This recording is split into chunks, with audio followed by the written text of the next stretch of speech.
There is a silent plague that destroys more home gardens than any insect or drought ever could. It doesn't make noise, it doesn't arrive suddenly, and many people don't even realize what's happening until it's already too late. I'm talking about rust disease.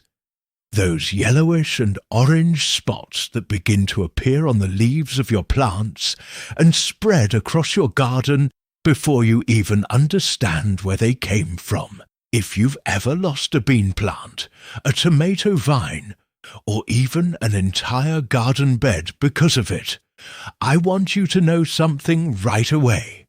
It wasn't your fault. Nobody taught you what I learned after decades of observing the soil and talking to older growers who are no longer here to share their knowledge. And what I'm about to show you today costs less than $1, is probably sitting in your kitchen right now, and is such an old secret that modern agriculture conveniently forgot about it. Mostly because it doesn't make anyone any money. Stay with me until the end, because what you're about to learn here can completely change the way you take care of your plants. My name is Samuel Carter, and I grew up watching my father work the land from a very young age. Even before I fully understood what he was doing, I remember seeing him walk slowly between the rows of plants. Every now and then he would crouch down, pick up a leaf between his fingers, smell the soil, and glance up at the sky. My father didn't have a degree in agronomy. He didn't have access to expensive chemical treatments or technical consultants. What he had was attention, a deep, patient kind of attention that today I understand as one of the greatest forms of intelligence a human being can develop. He knew when the soil needed to rest. He knew when a plant was struggling. He knew when the weather was about to bring trouble. And most importantly, he knew how to solve those problems using what nature itself offered around him. It took me many years to understand what he was doing, but once I did, I never again needed anything that came from a shelf in an agricultural chemical store. Plant rust is one of the oldest problems in agriculture. Anyone who has ever tried to grow something knows how it appears without warning and spreads at a frightening speed. You go to bed with healthy plants, and 2 days later you wake up to leaves covered with spots that look like real rust. Orange, brown, yellow around the edges, as if the leaf had been burned from the inside. And that's when the frustration begins. You go to the garden centre, someone recommends a fungicide, you apply it, it works for a while. But then the rust comes back. You apply it again, it comes back again. And suddenly you're trapped in a cycle that never ends. A cycle that costs money, poisons the food you're trying to grow, and never solves the real problem. Because the industrial solution wasn't created to solve the problem. It was created to make sure you keep buying. I learned that lesson early in life. And it was an expensive lesson to learn. What I want to show you today is something completely different. The first time I saw it, I honestly thought it couldn't be true. It seems too simple, too cheap, and that's exactly why it works. Nature doesn't operate through complexity. Nature works through balance. And when you understand the principles behind that balance, you begin to realize that the most effective solutions are almost always the simplest ones. What I'm going to show you today is one of those cases. And I guarantee that once you understand how it works, you will never look at this ingredient sitting in your kitchen the same way again. But before we continue, I want to ask you a real question, not a survey question, not something for statistics. A real conversation between people who love working with the soil. Have you ever felt that frustration of watching a garden you cared for, with so much dedication, being destroyed by a disease you don't understand and don't know how to fight? Have you ever gone through that phase where you try everything? You apply what someone recommended, follow a neighbour's advice, buy the most expensive product at the store, and your plants still keep dying. I've been there. Many people I know have been there too, and I know there are people watching this right now who are going through exactly that moment. So go down to the comments and tell me about your experience. If you want, you can even copy and paste this sentence. I've lost plants to rust and didn't know what to do. That helps other people realize they're not alone in this struggle. We learn much more when we share experiences, and your comment might be exactly what someone needed to read today, so they don't give up on growing their own food. And if you're not subscribed to this channel yet, I invite you to subscribe now. Here we don't talk about theory from books. We talk about practice, about soil, about observation, about knowledge that passes from generation to generation, and that modern times have slowly swept under the rug. Subscribing is free, and it ensures you'll continue receiving these lessons whenever I publish a new video. The land still has a lot to teach us, and I still have a lot to share with those who want to learn. Now back to what I promised to show you. The ingredient that can completely change the health of your plants costs less than $1 at almost any small grocery store. You probably already have it at home right now, sitting quietly on a kitchen shelf without realizing it could save your garden. I'm talking about baking soda, that little white powder your grandmother used for baking cakes, soothing heartburn, or cleaning the kitchen sink. But what I'm about to show you goes far beyond any ordinary household use.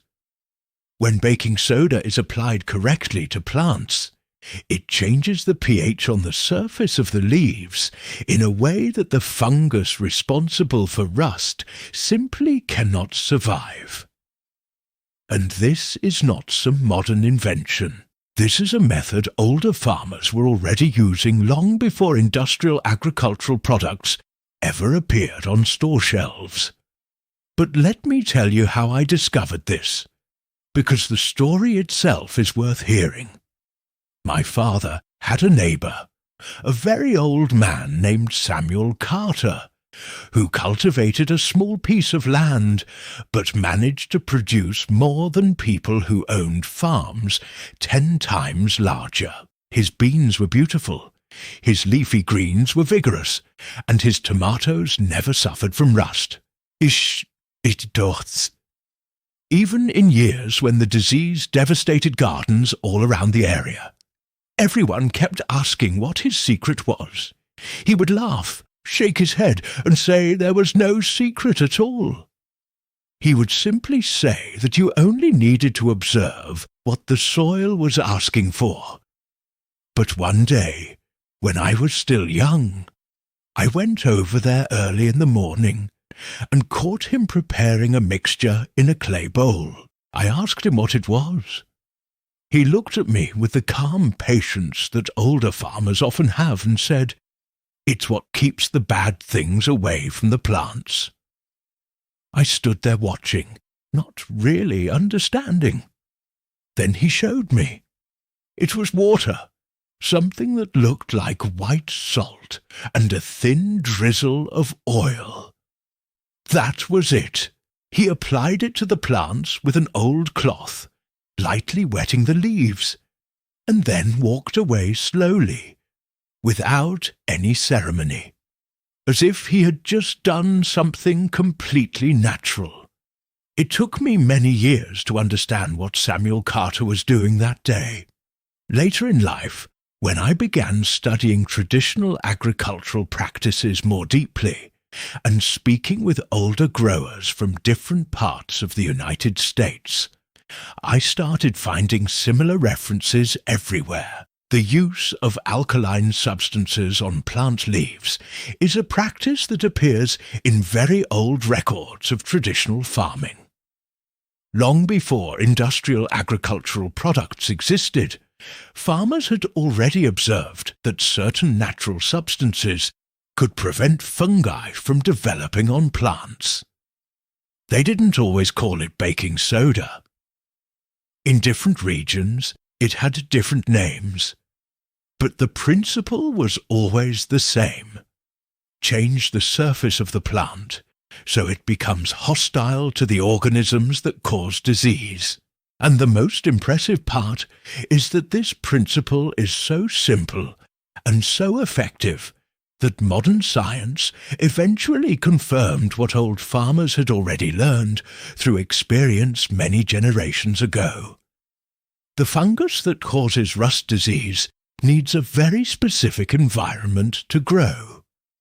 It requires moisture, moderate temperatures, and above all, a slightly acidic surface, which is exactly what most plant leaves naturally provide. When baking soda is diluted in water and applied to the leaves, it creates a thin layer that raises the pH of the leaf surface. That makes the environment unfavorable for the fungus. It doesn't poison the fungus.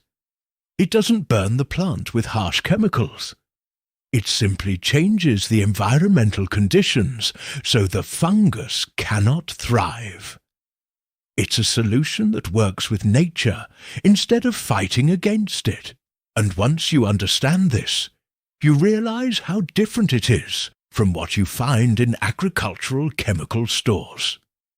Those products were created to eliminate, destroy, and attack. What I'm showing you was created to restore balance. But there is one detail that took me many years to learn, and it makes all the difference between an application that works and one that wastes time and money. Baking soda mixed only with water solves part of the problem, but it does not stick well to the surface of the leaf. Plant leaves have a natural waxy layer that repels water. That's good for the plant because it protects it from rain and excess moisture. But it becomes a problem when you want a solution to stay on the leaf long enough to work. This is where the complementary element comes in. And it's exactly why many people who try using baking soda alone end up disappointed. The element that solves the adhesion problem is fat. It can be olive oil, like the one Samuel Carter had in his hand that day. It can be coconut oil. It can even be regular vegetable oil that you use in your kitchen.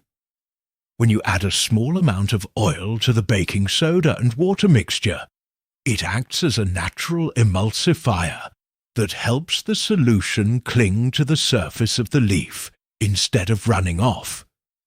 And that completely changes the effectiveness of the treatment. The mixture stays in contact with the leaf much longer. The altered pH remains active for more hours, and the protective barrier against the fungus becomes much more durable. The proportion I learned, and that works in practice, is simple. For every quart of room temperature water, add 1 tablespoon of baking soda and 1 tablespoon of vegetable oil. Mix it well. You can use a sealed bottle and shake it vigorously to incorporate the oil into the water. Then apply it directly to the leaves of the affected plants. The best time to apply it is during the cooler hours of the day, early morning or late afternoon, to avoid strong sunlight burning the leaves while they are still wet. Repeat this application every week or every 10 days while the problem persists. After that, maintain a preventive application every 2 weeks to keep rust from returning. Now, I need to tell you something important that many people ignore, and it ends up sabotaging their results. Baking soda solves the problem on the surface of the leaf, but it does not solve the environmental conditions. If your garden has poor air circulation, if the plants are too close together, if the soil is frequently waterlogged and humidity around the plants remains high, rust will keep returning even with the baking soda applications, because you are treating the symptom, but you are not removing the conditions that create the problem. Older farmers understood this very well. Samuel Carter understood it. That's why he planted with generous spacing between plants. That's why he avoided watering directly over the leaves. That's why he paid attention to humidity when choosing the right time to work in the garden. The baking soda solution is powerful, but it is part of a broader approach to caring for the growing environment. There is something modern agriculture has trained us to do that goes completely against this old wisdom. And I need to talk about it because I see people making this mistake every single day. Modern agriculture taught us to react, to wait for the problem to appear, and only then apply a product to make it disappear. It becomes a cycle of constant reaction, chasing problems, spending money, and using energy trying to put out fires. But the old wisdom I learned from people like Samuel Carter teaches something completely different. It teaches prevention. It teaches us to observe the signals before the problem appears. It teaches us to create conditions where the problem cannot develop in the first place. And that changes everything. Because when you operate in prevention mode, you are in control. When you operate in reaction mode, you are always one step behind. Using baking soda as a preventive measure before rust ever appears is far more effective than using it after the disease has already taken hold of the plant. Once rust is established, you can slow its spread. You can save part of the plant. You can keep it from reaching nearby plants. But if you begin applying the mixture before you see any signs of trouble, especially during humid periods, or when you notice the weather conditions are favorable for fungal growth, you create a barrier that stops the fungus from colonizing the plant before it even begins. That's exactly what older growers used to do. They watched the cycle of the seasons. They understood the periods of greater risk, and they took preventive action at the right time. They didn't wait for the problem to arrive and then scramble to find a solution. And I want to be honest with you about something. I'm not telling you that baking soda is some magical solution that fixes everything without effort. The land doesn't work that way. Nothing that truly works in the soil is magic. It's observation, it's patience, it's consistency. Baking soda is a powerful tool, but it's only one part of a larger practice of care that has to be constant. If you apply it once and then abandon the process, or if you apply it without paying attention to plant spacing, humidity, or soil conditions, you'll likely end up frustrated with the results. But if you understand that it's part of a broader approach that includes caring for the environment where your plants live, you'll notice that the results become consistent and long-lasting. And that's the kind of result older farmers were always looking for.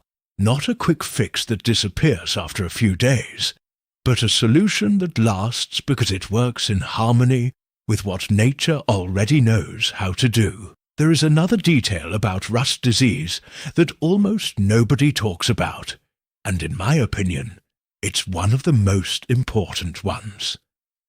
When people see rust appear on a leaf, most of them pull that leaf off and throw it away. That's actually the correct thing to do with the affected part. But what many people don't realize is that diseased leaves, when left on the ground near the plant, continue acting as a source of reinfection. The spores of the fungus that causes rust are microscopic. They are as light as dust and spread easily through the air and through splashing water. When you remove a rust-infected leaf and leave it lying on the soil next to the plant, you are basically placing a spore bomb right beside the place where you need your plants to stay healthy. Older farmers had a habit I learned to respect deeply. Anything that was diseased left the growing area immediately. Sick leaves, infected fruit, damaged stems, everything went out of the garden. It was taken far away, burned, or buried deeply in a separate area. That simple precaution drastically reduced the return of disease. I remember once seeing a situation that taught me a lot about this. There was a grower who constantly complained that rust in his beans never fully disappeared. He applied treatments. Things would improve for a while, but within days the disease would return just as strong. When I went to observe his backyard garden more closely, I noticed something he was doing that completely sabotaged everything he was trying to do right. He removed the diseased leaves from the plants, which was correct, but he threw them right onto the ground inside the garden bed, between the bean plants, without any care at all. It was like trying to put out a fire with water while throwing dry wood into the flames at the same time. The spores from those fallen leaves were spreading into the soil, into the air, and into the rainwater, reinfecting the very plants he was trying to save. Once I explained this to him, and he started removing all diseased material from the area immediately, combining that practice with the baking soda applications. The control of rust improved so dramatically that even he was surprised. Simple things that nobody teaches can make an enormous difference in practice. There's also something related to the time of day when you manage your garden, and this is something traditional growers took very seriously.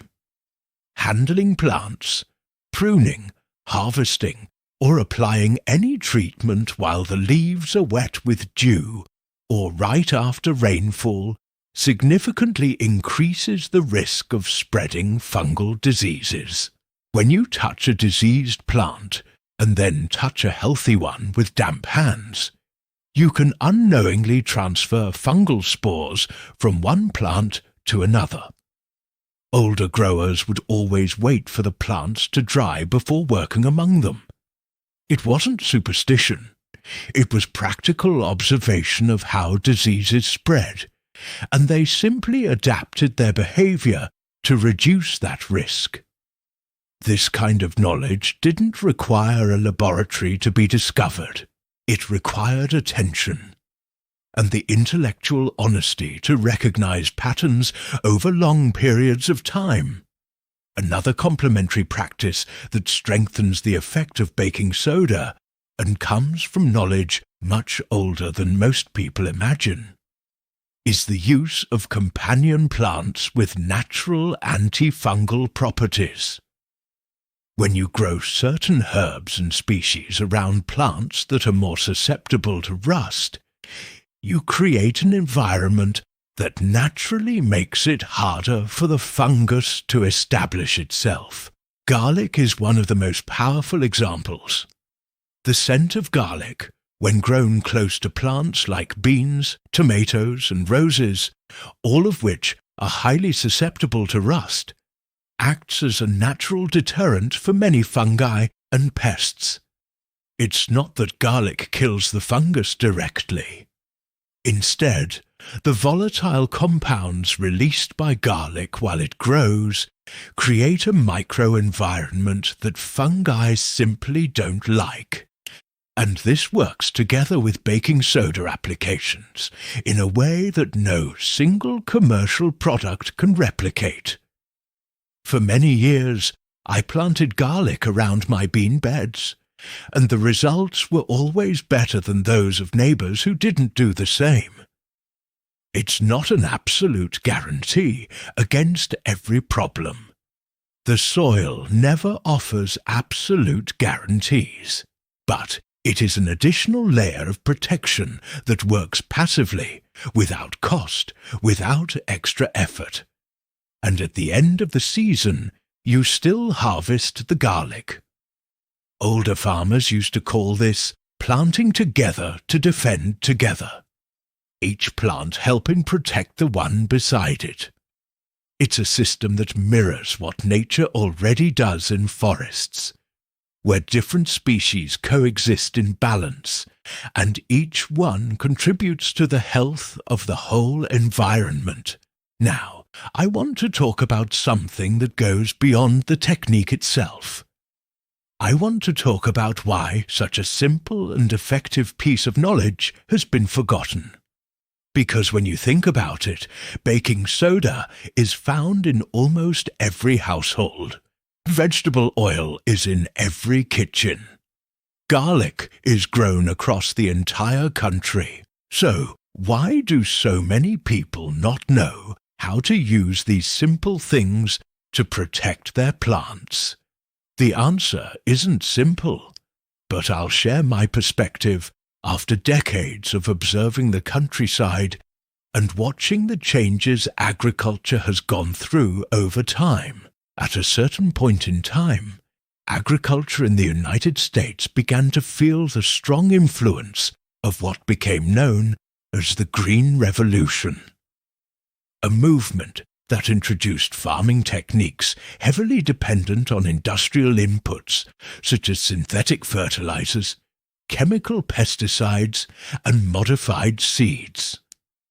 Along with those techniques came the salespeople, the companies, the technical consultants, an entire structure built around the economic interest of farmers buying products to solve their problems. And over time, older knowledge slowly began to disappear, not because it was inferior, but because it didn't generate profit for anyone. Baking soda cannot be patented. Garlic grown in your backyard doesn't generate commission for anyone. And the knowledge that people like Samuel Carter carried was never printed in any sales catalogue. So the older farmers gradually passed away, and with them much of the knowledge they held disappeared as well. Their children left for the cities to study. Their grandchildren never learned how to care for the soil, because their parents no longer knew how. What remained was dependence on a system that needs you not to know anything in order to keep selling you everything. Now, I'm not saying that everything modern is bad. What I'm saying is that modern agriculture made the mistake of discarding ancient wisdom without even understanding what it was throwing away. And now, people who want to grow their own food, people who want some level of food independence, people who want to step away from that dependence, have to rediscover these practices on their own, because they are no longer being passed from father to son the way they once were. That is the reason I run this channel.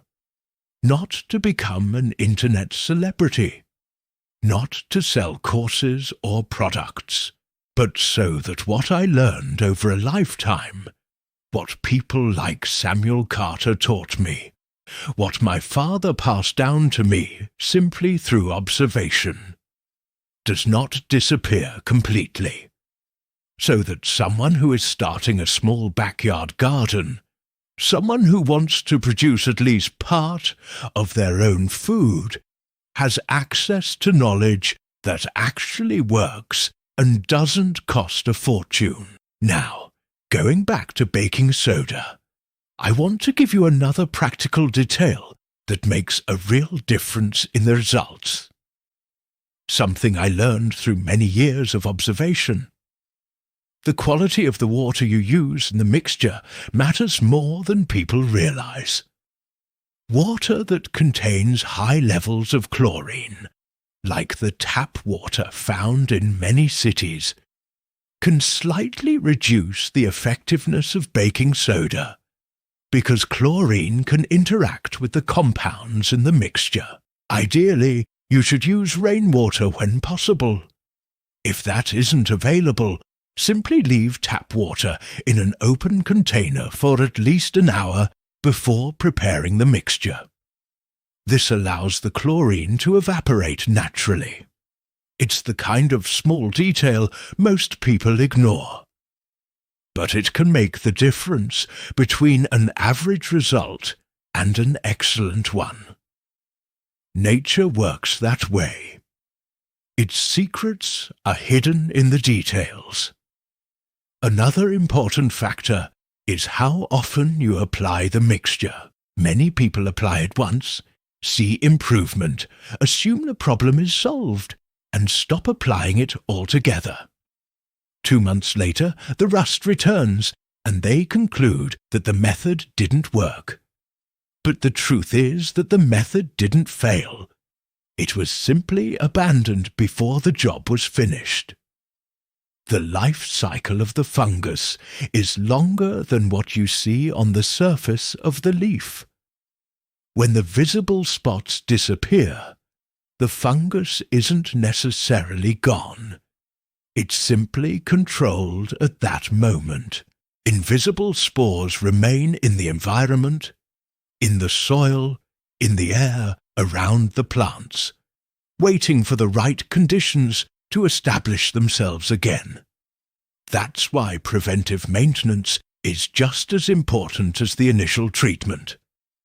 You begin with more frequent applications while the problem is active. Then you reduce the frequency, but you never completely stop during periods of higher risk. It becomes a commitment to the health of your plants, not just a temporary treatment. I also want to talk about something many people ask me about. What happens to the soil when baking soda is used over time? It's a legitimate concern. Baking soda is alkaline, and in large quantities it could theoretically change the pH of the soil around the plants. That wouldn't be desirable because most plants prefer soil that is slightly acidic.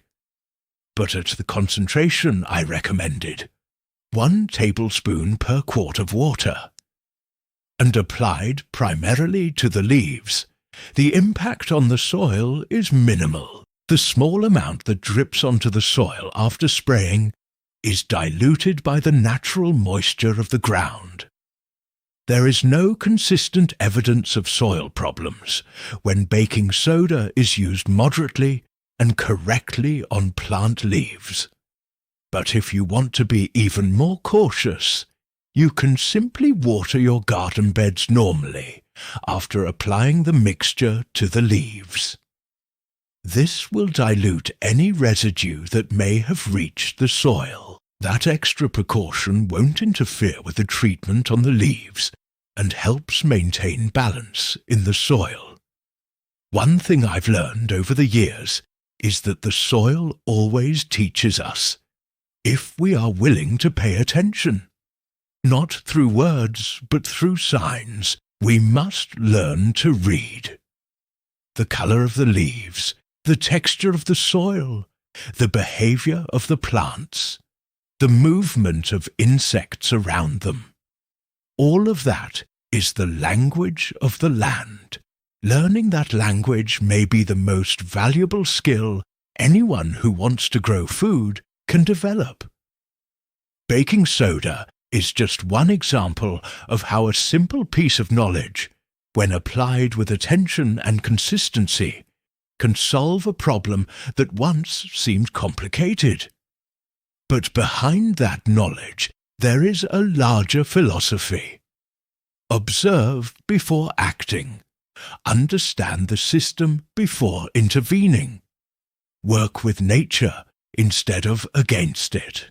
That philosophy is what separates someone who truly understands the soil from someone who simply follows recipes without understanding why they work. And that is what I try to share in every video I make. Not just the recipe, but the reason behind the recipe. Because when you understand the reason, you begin to see solutions on your own. You start adapting what you learned to the reality of your backyard, your garden, your climate, and your soil. You stop depending entirely on someone else's knowledge and begin trusting your own observation. And in my opinion, that is the real goal for anyone who wants to grow their own food with true independence.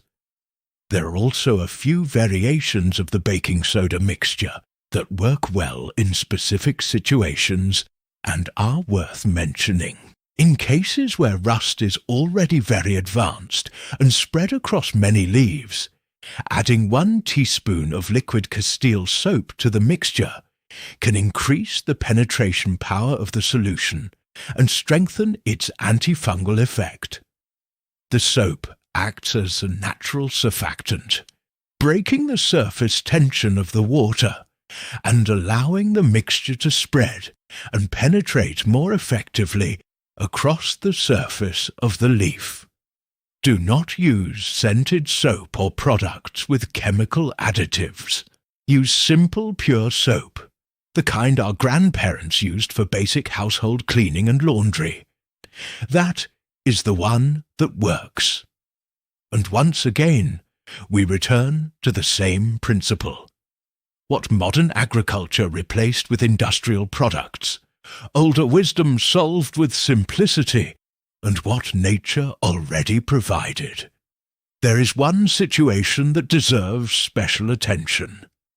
When rust appears on plants that are close to harvest time, in that case, the urgency of solving the problem needs to be balanced with the responsibility of keeping the food safe to eat. Baking soda is completely safe for human consumption, as everyone knows, and when applied to plants, it washes away quickly with rain or normal watering. Even so, it is always a good practice to wash fruits and leaves thoroughly before eating them, regardless of what has been applied to the plants. It's simply a matter of respecting your own body. And, interestingly, this was something older farmers always practiced as well, even without understanding the scientific explanation behind it.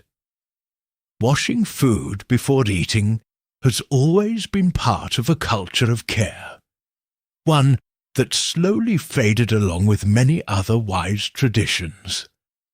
Before finishing, I want to talk about something that goes beyond plants and rust itself. Over many years, I realized that one of the most important consequences of learning how to care for the soil with independence is the change it creates inside you. When you learn that a $1 household ingredient can replace a $40 fungicide, something shifts in the way you see the world. It's not just the financial savings, although that certainly matters.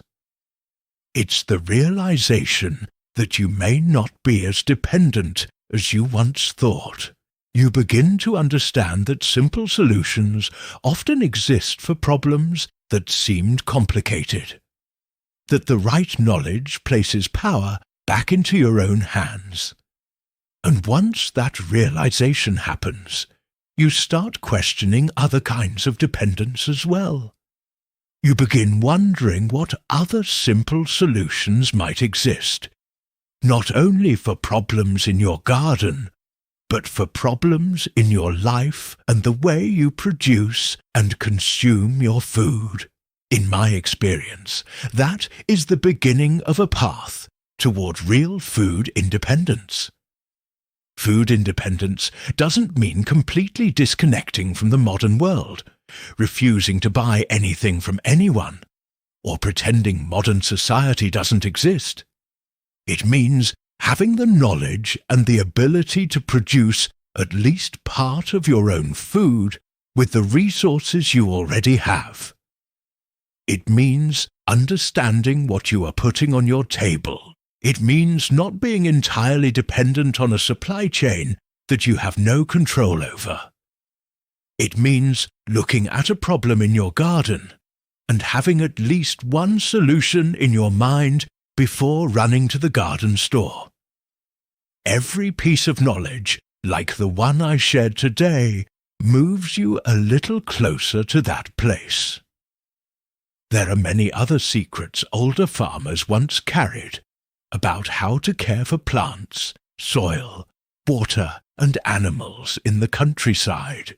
Some of these practices are so simple that when you learn them, you may even laugh. Others are more complex and take time to master. But they all share the same logic: working with nature, using what is available around you, and understanding the system before trying to intervene in it. That is exactly what I continue to talk about on this channel, video after video. Because I still have a lot to share. And there are still many people who have never had access to this kind of knowledge. If you've made it this far, if you've stayed with this video until this moment, then I know you're someone who truly cares about the idea of growing your own food. And I have a simple request for you. If what you learned today was useful, if it made sense, if it opened a door in your mind about how to care for your plants in a better way, then take a moment and like this video now. That small action helps the channel reach more people who need this information and might never encounter it otherwise.